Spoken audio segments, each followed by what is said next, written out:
અંજાર તાલુકાના સિનુગ્રા ગામના survey number 155 પૈકી 15 વાળી સરકારી જમીન પર થયેલા ગેરકાયદેસર અને બિનઅધિકૃત દબાણને દૂર કરવાની કાર્યવાહી જિલ્લા વહીવટીતંત્ર દ્વારા હાથ ધરવામાં આવી છે.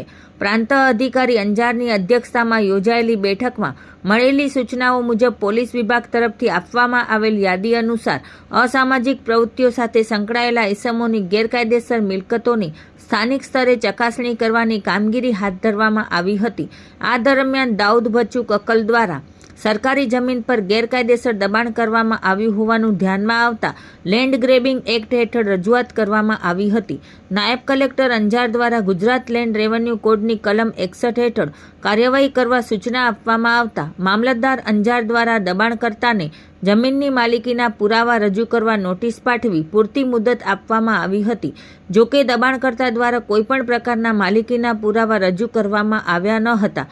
પરિણામે તેમને 2 દિવસની અંદર ગેરકાયદેસર દબાણ સ્વૈચ્છિક રીતે દૂર કરવા આદેશ આપવામાં આવ્યો હતો.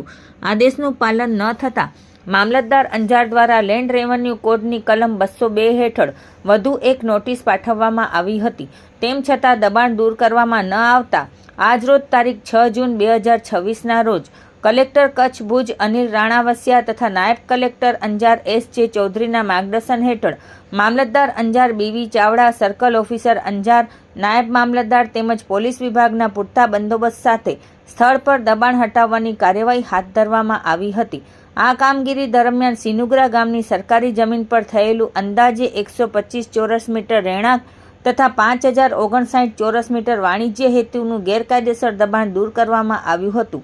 આમ કુલ 5184 ચોરસ મીટર જેટલી સરકારી જમીન દબાણમુક્ત કરવામાં આવી. દબાણમુક્ત કરાયેલી જમીનની જંત્રી મુજબ અંદાજિત બજાર કિંમત 16,77,484 થાય છે. જિલ્લા વહીવટીતંત્ર દ્વારા સરકારી જમીનો પરના ગેરકાયદેસર દબાણો સામે આવી કામગીરી ભવિષ્યમાં પણ સતત ચાલુ રહેશે તેવું જણાવવામાં આવ્યું છે.